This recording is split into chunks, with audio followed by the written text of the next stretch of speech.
Welcome to the Curve Weekly. This is our podcast where every week we're reading the finance news so that you don't have to. I'm Vic Harris, a finance professional who's made a career out of making people money. And I'm Sophie Hallwright. I'm an ex-TV radio producer and I was just really sick and tired of not understanding anything about investing. In this week's episode, there's an acquisition that everybody is talking about. Warner Brothers is officially in a bidding war. Grab the popcorn. Let's see how this plays out. We have got the inside scoop. Lol. There is an ice cream company that has just gone public. Do we think it's going to be successful? Unsure. And over in the US, they've reversed a ban on selling AI chip into China. So we've got the latest update there for you. One big tech company is a major beneficiary. And finally, we have maybe the best news that's come out this entire year for women globally. It's something that's happening in India and we cannot wait to talk about this. So stick around to the end for that. But before we dive in, we've left the best chat to the last Curve Weekly of 2025. We're starting with eggs and sleep. It's riveting conversation. Please don't fall asleep.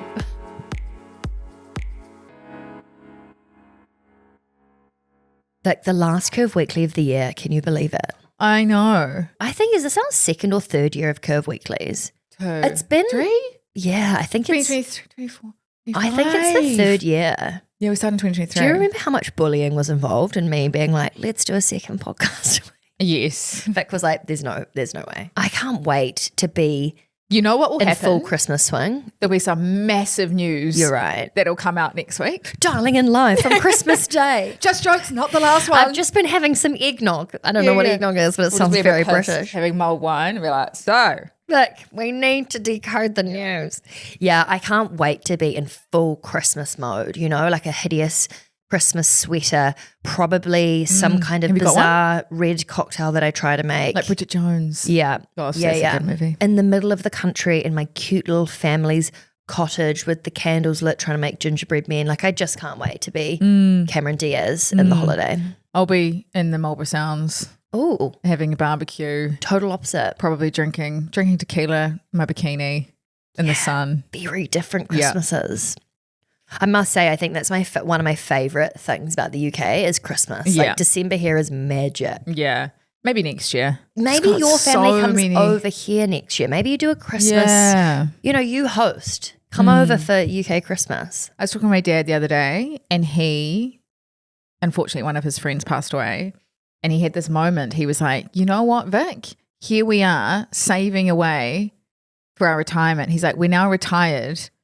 We should be spending that money. You know, like you could end, morbid, but like, you know, you never know when your life's going to end. So he's like, I've said yes to a friend's ski trip to Vancouver. I've said yes to a car trip in September.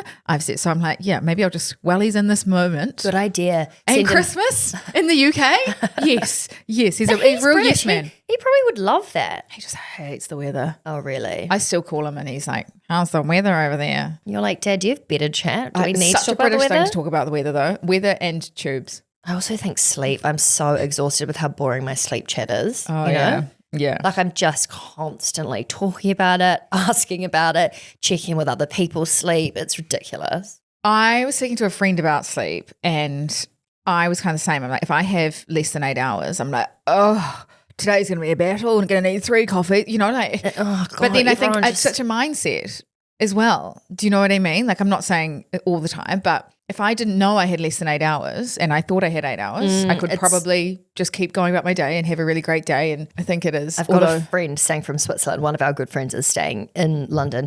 We're sharing a bed. And I thought this is so cute. And something we haven't done in ages is like a girls' sleepover. You know, like having a friend in your bed. Like pillow fights and shit? Yeah, like it's just so cute. But I will say last night when we were going to bed, I was having like the pillow fort down the middle. And I had to have a serious amount of magnesium. And I was like earplugs in, mouth gun in, like the most unsexy sleeping you've ever heard of. But I was thinking this is going to be one of those moments we both wake up in the morning and we're like, how was that? Yeah. And have this horrible night's sleep and then have to talk about it for 5 hours. Surprisingly, got through it okay. Not that anyone needs to know that. But right, so Great chat. Sorry, I know. Here I am complaining Everyone's about how probably shit fallen asleep this right now. sleep chat is, and then to I the actually podcast. bring a story up. Let's talk about what's going on in the news. There's so many interesting That stories. is your stomach. No, I That will was have the plumbing. No, that was the plumbing. I No one thought- will have heard that. There's a weird kind of liquid dripping around the back And I of was our like, heads. that's her stomach. No, I will just have it known that I boiled an egg this morning and ate it before this podcast record. So You stole my egg yesterday. What? Day before. No, I didn't. Yeah, my boiled egg. What do you mean? Yeah, on the desk. Oh, was that yours? So I'd already eaten two. Yeah. Oh, I'm so sorry. But you know what? It's Why didn't you fine. say something? I was like, oh, it's my second egg. I You'd forgot about that. gone out the room. You were down the hallway. I did think, wow, this has been boiled very well. Yeah. Because this morning's one, you know, when it just, you haven't done it enough and then all of the egg like shell starts pulling off the outside of the white and then you're just left with like half of the egg. The trick is to not use fridge eggs. I didn't. They come from the cupboard. I was like, you told me that. Yeah. It's not it works helped. every time for me. You It's do great. just boil it to smithereens. Like, do you do like a 10 minute? I put it in, go shower, get ready. Yeah. And then See, come back. I'm sort of trying and to there's like do- no water in the pot. I'm like, oh, it's done now. Okay. Like You if know, it's bursting out the sides, it's done. Probably that's like boiling it to the point where there's no nutritional value left. Probably. Right, enough terrible chat from us. On to the Eggs news. and sleep. Wow, we're scraping the barrel for We this final promise, episode. yeah, next year we will come back refreshed. Yeah. We'll have good chat. We'll have a few lols. You know, it will not be this boring, we promise. But what's not boring, big deal to end the year. Yes, this is So, everywhere. We recorded a podcast last week and I was like, oh, Netflix is thinking of buying Warner Brothers. You know, Murphy's Law. As soon as we stopped recording, there was a big announcement that Netflix had made a full-blown bid for Warner Brothers. So we did a little update, but I thought it would be really good to kind of, because it's been all through the news the past week, and now we've got another player, Paramount, has come in with a hostile bid, which I'll explain in a second. But yeah, it's all go. God, quite exciting. Yeah, Warner Brothers has really got its suitors. It's almost like, you know, it's the star of the show. It's being fought over. Yeah. Stop it. Oh, you want me? Oh, you want me You too? want me? Cool. Who's Oh, got a better offer? Oh, you just want my arms and my legs? Oh, you want my whole body? Okay. That's such a good way to think about it. For anyone that doesn't know what that joke means, basically the idea is, and what we were speaking about last week, is that some of these companies are probably interested in some aspects of Warner Brothers, but not necessarily the whole thing. So the whole arms and legs is like, maybe it's HBO we want. Maybe, you know, all the little umbrella brands, they're trying to kind of pluck bits out of it. Yes. Yeah. And Kind of gross, actually. It's a bit like they're dismantling the whole thing, aren't they? well, also it must be quite disconcerting for people that work there, right? If you're if you're in the cable TV division, you're like, well, no one's going to really. Is anyone in the cable TV division? Well, like you're like nobody's going to want us. Yeah. I mean, I think you'd be used to that if you're But in the also, cable TV. if you were in the HBO and you're merging with Netflix, like, do they really need two head of content? Do they really need two? Do you know? Like, there's so also all these people's jobs are kind of at risk. well, they're a bit on the line, yeah. And this is the whole thing with getting this deal across the line is, firstly, there is price. So Netflix has offered shareholders a combination of cash and equity. So that means that, like, look, we'll pay you some cash and you'll get shares in Netflix. And that combination ends up being about $27 a share for Warner Brothers. So if you were a shareholder and you had one share in Warner Brothers, you'd get $27 for your share. Then Paramount has come out over the top and given $30 a share. But theirs is, and they're saying, you know, like, we're going to buy the whole thing, whereas Netflix has kind of been like, we want a few things, but, you know, we'll give you some cash and some equity. Whereas Paramount has come out and said, we'll give you 30. And this is with the hostile, this is when I talk about a hostile takeover, is that the Warner Brothers management and the board and the executives have all effectively agreed to the Netflix deal. And have they? They've gone, yep, look, shareholders, we think this is really, really great. You should agree to this 27.75 per share. You should agree to this. It's going to be a really good deal. Netflix, you're going to get some cash in your wallet, but you're also going to get equity in Netflix shares. It's going to be a bigger and better media company. Their argument is it's going to create more and more jobs because it's going to be bigger and better and be growing. Mm-hmm. Paramount has launched a hostile takeover, which means hostile just means you don't get the support from the board and the management and the executives. So they've gone, if you, Warner Brothers, we have been speaking to you long before Netflix was involved. Have they? Yeah. And you have not engaged with us. Now you've gone out publicly with Netflix, honestly, like dating. This is so juicy. And so Paramount's gone, well, we're going to go straight to the shareholders. We're not going to go through you because at the end of the day, the shareholders own the company and we're going to offer them more. So if I'm sitting there as a shareholder, I'm looking at it going, I can get $30 or I can get 27. Obviously, I'm going to go for 30. Obviously, I'm going to go to 30. But then, so there's the price element and the attractiveness to shareholders. But the second one is what's going to get across the line from a competition standpoint. And that's when you have to get like governments on side. And so now everyone's like, okay, well, what is Trump going to support?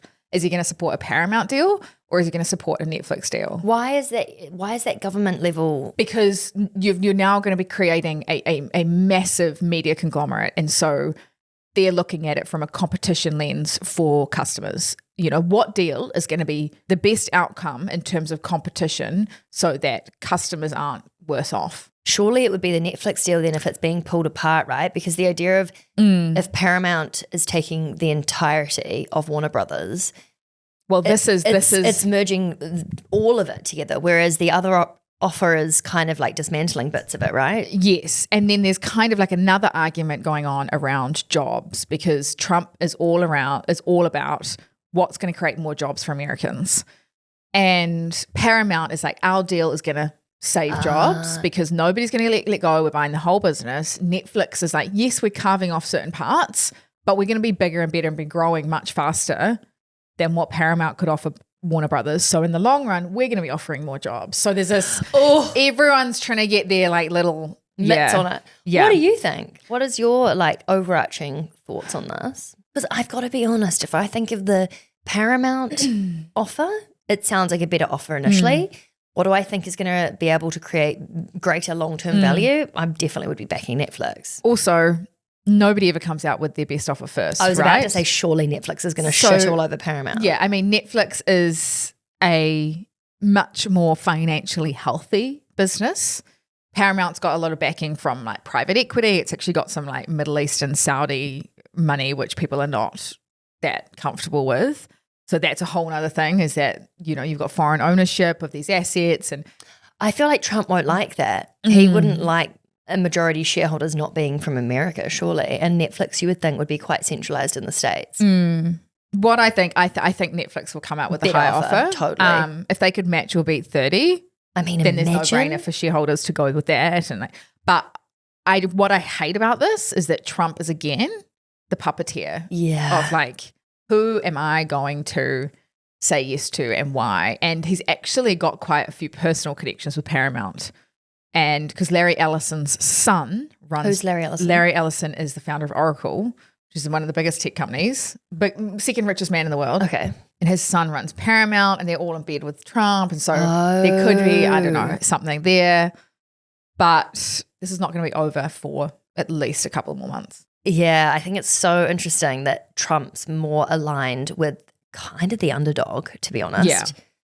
You know, because Paramount, in terms of buying the entire thing, it's way less competitive in terms of the idea of, you know, merging one big, ginormous media company. Like, that's not great. Because with Netflix, you've got the number one streaming platform going with the number 3. So that's quite a big issue from a competition standpoint. So there's like, it's just so funny. Paramount's being like, well, if this goes ahead for Netflix, it's going to mean this. And then Netflix coming out being like, well, if Paramount does, you know, it's like so tit for tat. It's quite funny to watch all these billion dollar companies and their management teams kind of going at it, being like, why you should pick us. I mean, I'd be quite stoked to be Warner Brothers right now. I know. It's amazing PR. They're going to get a really good deal regardless of what happens. Yeah. And I mean, as soon as people are fighting for you, you can command so much more. You have more power. I guess like overarching view is Paramount is more like focused on their deal will be better for jobs, for Hollywood. You know, it's going to be stability, you know, status quo, but just bigger and better. Netflix, and probably way less anti-competitive because there's less crossover. Netflix is saying that a deal would be better for customers, much more better value, better growth opportunities. And they're saying that because Paramount and Warner Brothers are such, I guess, kind of old world media companies, eventually there will actually be more job losses down the track because the businesses are quite similar. So it's going to be interesting to see what plays out. But I think there's a few more probably upped offers that are still to come. And I just love a third player to come in. Same. I just love watching from the sidelines. Let's just get Meta in there or something, you know, just a real left wing. Yeah. It'd be quite funny. Yeah, I kind of hope that happens too. Yeah. I hope this just turns into Tesla just comes out. We're going to be putting Netflix in our Teslas. Yeah. It'd be quite funny. I think that's what I love about the Curve Weekly podcast is how it almost turns the economy into the Real Housewives of the economy, you know? Like looking at it in this way and talking about it makes so much sense to me. I find it so interesting. If I was having to get notifications every 5 seconds on my phone from Wall Street Journal or whatever, I would not know how to decipher this because there's so much information coming out. But I love it and I would like to stay really close to the story just because it's fun to follow. But I think it just shows how much the media landscape is changing, right? Like even YouTube, I reckon Google. Imagine if Google came out to buy this. Like YouTube is going from strength to strength to strength, you know, like they could be the next media empire. You never know. I don't know. It's just like there's so much change going on. It's quite cool to see. You're right. Imagine if YouTube became, it kind of is. It's already the biggest streaming platform. Crazy. But in terms of share prices, the thing with, I guess, takeovers is like the Netflix share price has fallen because people are a bit like, oh gosh, will this go ahead? Is this actually good for Netflix? Weird that it's fallen. I would have bought more. Well, if the deal doesn't go through, you're essentially just buying Netflix as is. So you should be buying, do you know what I mean? You should have been buying that before. I don't know, buying things on deals. I think once a deal has gone through, there's also a period of digestion where a lot of share prices, and we've seen it with Xero actually at the moment, they made a huge acquisition and share price has done pretty terribly this year. But it's because there's like this digestion period of like, okay, there's going to, you know, there is maybe going to have to be job losses, there's going to be redundancy payouts, there's going to be like all this kind of stuff you just have to get through this messy middle with a large transaction. And there will be that for Netflix. There will probably be a few quarters where they have a cost blowout because they have to change certain things. But in the long run, it'll be better for the business, if that makes sense, because you'll be bigger and stronger and more competitive. Don't you think though, if you believe in Netflix now, I love Netflix as a stock. I think that it's done so well. And if the share price is down, and we often say don't buy when you're getting FOMO, which is when the share price is really high. So if the share price is lower right now, if the takeover happens, you know you're going to be bought out for more than what the share price is right now because the whole point is they need to offer something that's appealing to shareholders that currently own that stock. So if you buy it low, in inverted commas, for 25 a share or whatever, and then this deal comes through at 30. That's Warner Brothers. Oh, whoops. I'm getting confused. Warner Brothers. The best, you want to own stocks where they have been taken over because but it happens so quickly. Like as soon as it's announced. What's happened to has Warner Brothers gone? Warner Brothers has gone up. Yeah. Oh, okay. Sorry. Yeah, you want to be the target. And this is why when companies' share prices don't perform well and I'm like, oh, the sharks are circling. Oh, it's on its knees. You know, like if they're actually good businesses, then there is the opportunity where someone might come along and take it over and then, the share price does fantastically well.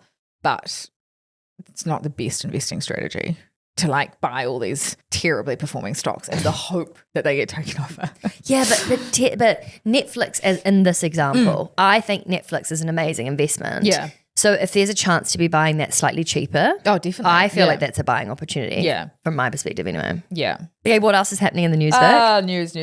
Damn it, I was going to bring in ice creams and I forgot. Oh, yeah. Need a props budget, I think. We have a props budget. Okay, perfect. Yeah, you could totally have bought an ice cream. Oh my God. Would we have eaten it at 8 in the morning? Probably not. We were going to bring in fries last time. We were talking about chips. I would rather of all the things to have for breakfast, fries over ice cream. Over ice cream, yeah. Well, we can now invest in an ice cream company, a pure ice cream company. Has that never happened before? Well, this is the biggest ice cream company in the world, Magnum. I wish you'd made a game where we could have guessed. I know. Cornetto, trumpet. Yes. Paradiso, you know? Paradiso. The Magnum Ice Cream Company is now a public company as of last week. Oh, wow. Yeah. So you can buy shares in Magnum, one of the biggest ice cream companies in the world.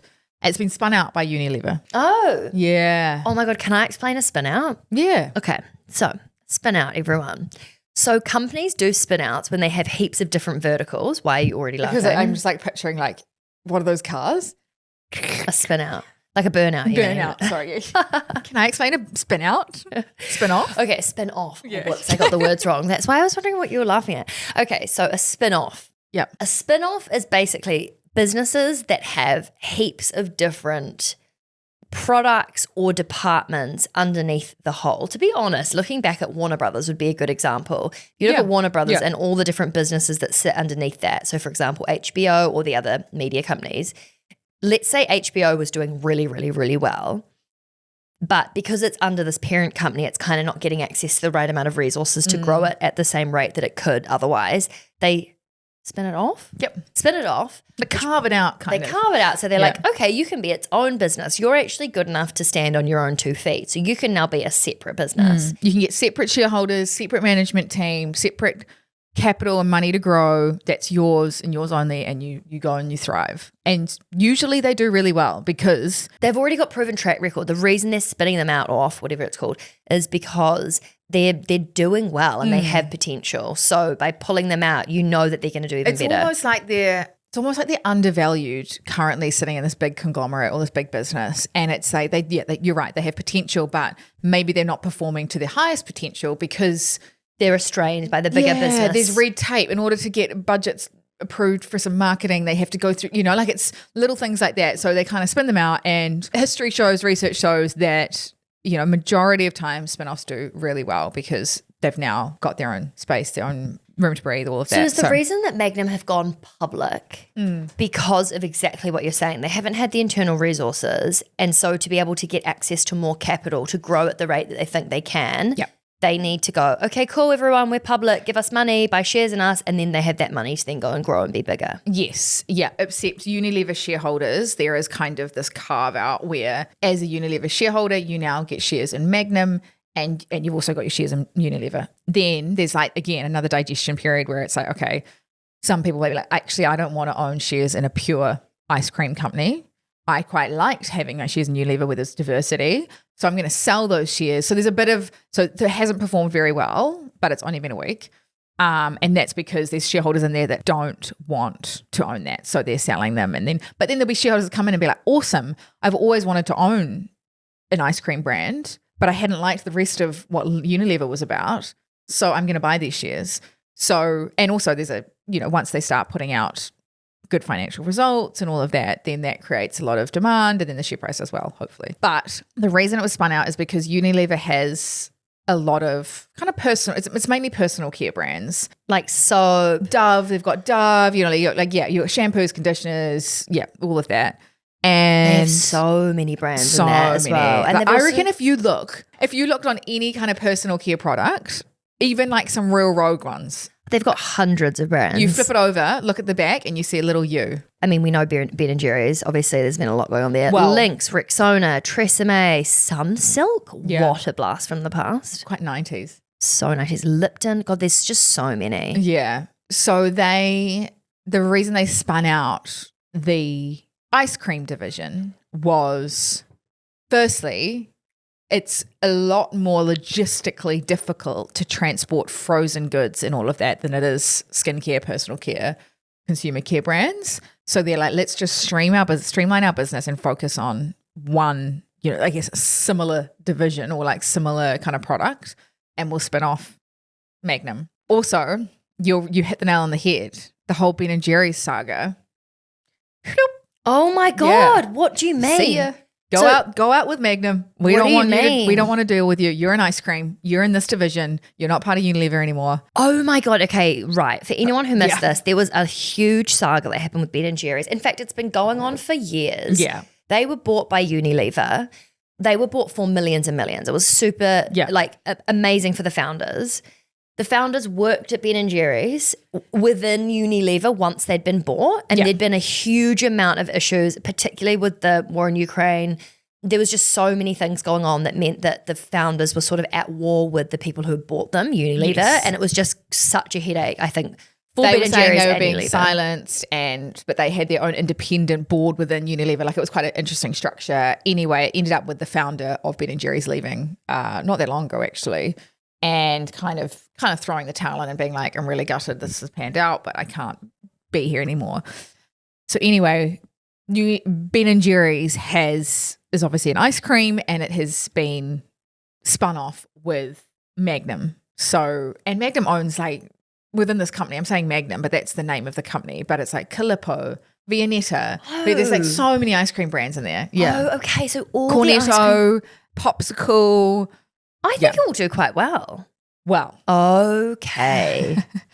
Sorry, this was not supposed to be this long of a story, but it's great. It's kind of I was about tune to say, into the next episode to find out why. I was about to say like some kind of pun about it dripping, you know, like it's something not about such ice a cream. sweet deal, is it? Oh, she's good at puns. Yeah, the deal's gone cold. We could It's go quite on. good. I know, yeah. I love when you're really proud of me. I know, yeah. We had a pub quiz the other week for our Christmas party.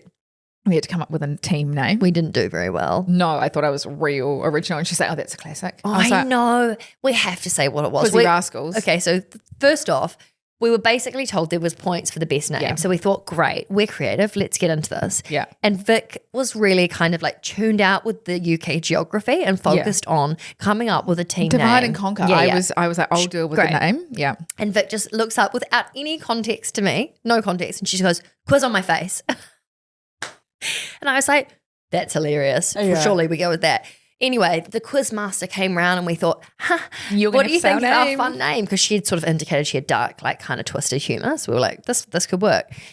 Anyway, she was like, oh, that's a classic. It was such a slap in the face. We were like, damn, we thought, well, this is really fun. I was like, thanks, ChatGPT, for really stitching me up. Yeah, I thought I really- had a real personal algorithm going on, but no. Obviously not. Anyway, so where were we? why are we thinking that this is not going to be a very good deal? So firstly is that they've got Ben & Jerry's, and just because they're spun off doesn't mean that, I guess, that controversy is over, right? Controversy. I said that really weird. Doesn't mean like investors are concerned about it's still a Unilever culture and a Unilever derived company that they're kind of being spun out to, if that makes sense. So there is still issues with their views versus Ben & Jerry's view. You know, there's still a prickly relationship there.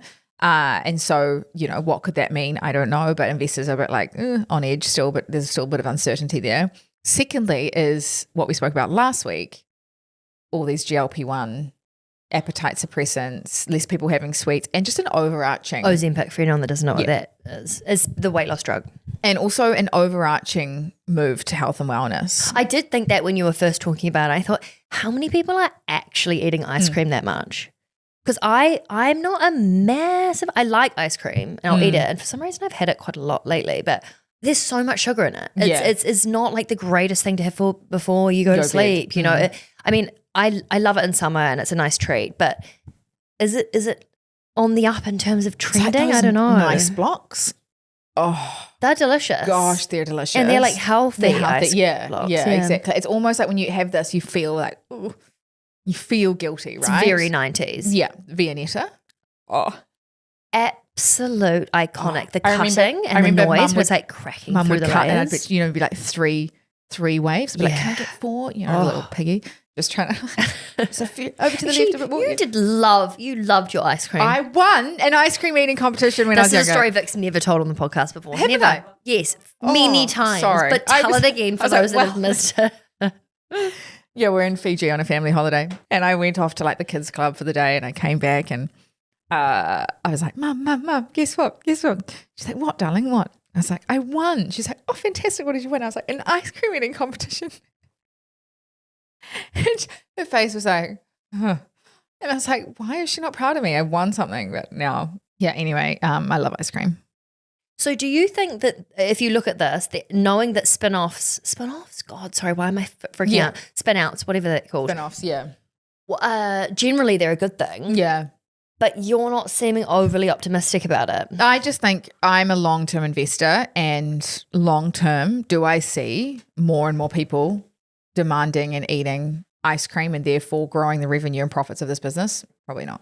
Interesting. Super interesting. So if you were investing with a shorter time horizon or you're trying to get a quick win, maybe that's something that you can think about, but that's not how we invest here at The Curve, is it? No. No, we don't.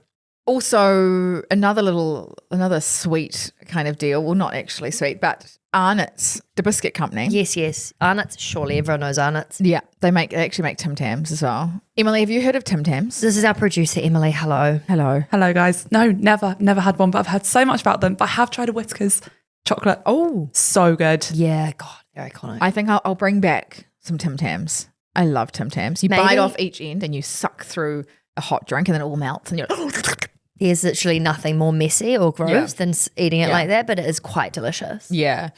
Anyway, Arnott's, the company that owns Tim Tams and obviously Arnott's biscuits and a lot of other brands, is really, really struggling. And so they actually... Is it the same concept? People aren't really eating sugary biscuits that much. But like pivot, you know? Change it up. Make a healthy biscuit. Yeah, like how hard is it? 100%. I can see this trend. Yeah. Like, I'm sorry. CEOs are paid millions of dollars to detect the strategy and like trends. And I'm sorry. Why are they still doing the most sugary, terrible junk food when everyone is concerned about longevity and health? Honestly, I'm bamboozled. But anyway, Arnott's has been struggling and the government... the US government? No, the Australian government has stepped in and given them a $45 million loan. What? I know. And also, everybody is in... Absolute terror. Imagine being $45 million in debt. Whoa. Imagine being $2 billion in debt. Is that how in debt they are? Yeah. Oh my God. And they're paying more than $100 million a year just in interest. What and an absolute schmozzle. Last year they made $500,000 in profit. Oh. So everyone is like, why are you flogging a dead horse? You're hemorrhaging cash. But it's jobs. Well, Arnott's is a huge employer in Australia, and so they're trying to save people's jobs. So even though it is not a good enough excuse. No, I know. Also, what happens if they have to close and then they still owe $2 billion of debt? Does that just get swallowed up in the closing of a company? Because that's really shit. That's probably worse for the economy than all these people losing their jobs. Well, that's why everyone's kind of up in arms of like, Arnott's is backed by one of the biggest private equity companies in the world that has funds that, if really believed in this turnaround, could fund it. Yet you've gone to the Australian government, use the taxpayers' money to give this biscuit company a lifeline, which by the looks of things is only going to give it just extend a little bit of life into so anyway, it's just another little snippet of what's going on. I didn't even realize that a government could give a loan like that to a business. It feels really strange that a government is supporting a business entity. Yeah, they have like funds where they can, it's more like government taxpayers' money goes into these funds and then they can allocate into certain different things. But when a company is in that dire financial situation, the interest rate on that loan must be pretty high because the risk they're taking. Anyway, just showing again the trend of we're moving away to this, more healthy eating, kind of health and wellness. Plus you've got these, these appetite suppressant weight loss drugs as well. It's just, I personally can see why everyone's a bit up in arms about because everyone's throwing money. their toys a bit, that the money's come from the government. Surely it's just time to close. If you're in that much debt, you're making that little money. Yeah. Because, that type of loan, even though it's enormous, is not going to move the needle. No. I wonder how many employees they have. It would be a shitload, wouldn't it? It would have to be for the government to step in like that, yeah. Also, a quick update on Nvidia. Oh, yes. They have been approved to start selling their chips in China. Now, this was kind of on the cards. Really? For a while. And there has been a lot of silence around the whole US-Chinese sword fight lately, hasn't there? There's not been a lot going on. No, I thought we'd just interject a little bit to the end of the year, Yeah. Hi, we're still here. We're still fighting. There's still in fights going on, Not literal. It's very much, well, if you're not going to let us do this, then we're not going to let you do that. It's been really a lot of back and forth all year. Yeah. And the CEO of Nvidia has been lobbying Trump for a long time to get this across the line. Where is Nvidia from again? US. You're trying to say Nvidia properly and it comes into the wrong word. US. So and when you say lobbying the US to try and make this happen, do you mean putting pressure on Trump to get the deal with China happening? Yeah. So that they can open up their addressable market to this massive country. So it's going to add billions in revenue to Nvidia, but the US government is going to take a 25% cut on any Nvidia's revenue that it makes. Of course it's happening. Yeah. Which is that makes kind sense. of borderline illegal. But Is it? Yeah. Holy shit. Is it really? Well, yeah, it might not even be legal, so we'll see. But when you say it might not be legal, how is that being released into the news without being sure it's legal? well, it's how they do it, right? They can't. If Nvidia takes the revenue and then has to pay the government, and I'm they presuming, might become shareholders. But no, it might be like a tax or something. Do you know, like there'll be ways around it, but it's like it depends how they structure it. They're going to have to get crafty and Yeah. figure out how 25% of their profit can be funneled back into the like government. if the UK government came to us and said any revenue you make in New Zealand, you have to pay us 25%. I'd be like, get effed. I mean, it's called a tax, I guess. But yeah, do you know what I mean? Like Do you think this is quite a big green flag for Nvidia in general? Yeah. Like if the company is able to influence the entire US government to let them sell into an enormous new market, i.e. China, which is going to open up huge amount of sales opportunities and revenue growth. It's worth $50 billion. This deal? The Chinese market to Nvidia, and it's just one country. It's like, that's crazy. So Yeah. essentially what I'm hearing here is probably the share price for Nvidia has like totally gone through the roof. No, Really? because people were thinking this was going to happen. Oh, so it's long already before. happened. Yeah. It's still definitely positive news because now it's certain. There's still a few uncertain, but it's way more certain than it was a few weeks ago. But people were like, you know what? This is a big lever that Trump can pull or that's got in his court. And there was like images of Nvidia's CEO hanging out with Trump. And so people were like, okay, this is probably going to happen. Right. Yeah. But it's still really positive news. Yeah. And lastly, some really, really positive This news. is amazing. This was Sophie Hallwright's contribution to the I Curve can't Weekly. believe you read my message. I know. I'm so stoked. It's like I never read your No, messages. but I'm just sort of like, Yeah. you're always across the news way more than me. Yeah. I also didn't find this headline. Someone sent it to me, so I can't actually claim. Love that. Just claim it. Shh. Yeah. But Erase how it. amazing is this? Yeah. So India is quietly running one of the world's biggest experiments in compensating women for the invisible labor that they do in the household. This is insanely cool. India. Sorry. Firstly, I mean, how has this not been done in a country where has a much more, I guess, developed financial system? The fact that India is doing it, I'm like, amazing.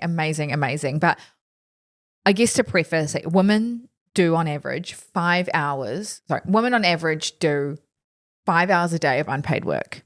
So that's childcare, household chores, just domestic work. And that is nearly 8 times more than men. So this whole experiment is how do we compensate women for that? Yeah, and so they're getting direct transfers into their bank account to spend how they please because of the work they've done at home. I mean, this is amazing. And it's unconditional. Like this is just cash transfers to help even out the gender pay gap and the wealth disparity. It's not saying, okay, well, we're going to pay you $30, but you have to do 5 hours or anything Here's like your that. timesheet full of Yeah. in. No, it's unconditional. Here is money into your bank account, which That's amazing. not only is amazing for these women, but what that represents in terms of independence, in terms of your confidence, in terms of it's like so many things. It's not, okay, we're going to compensate you for the work that you've been doing. It's just a flow-on effect of so much more in terms of, okay, what does that mean when they spend that money? And what does that mean when they actually grow that money? And in terms of financial education, just so many things. Yeah. I also think that the idea of just giving it to women without there having to be prerequisites or things to fill out or proof, it's just the idea we all know this is happening. Yeah. How can we try and balance the scales a bit? Also, how much that's going to help, I think, a lot in terms of business, in terms of relationships.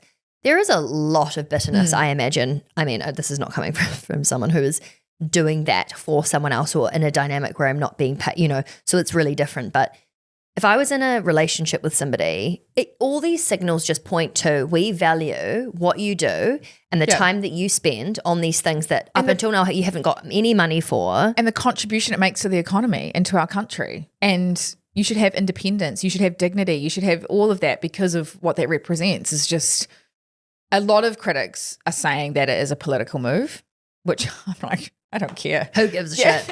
Because women are half the population and therefore they vote and therefore whatever politician Bring it in issues, every country. I'm like, and there actually has been an outsized increase in women now voting because of this. This is so cool. Who was the genius politician that thought of this? So good. Yeah. I don't even care what the intentions are. Bring it in everywhere.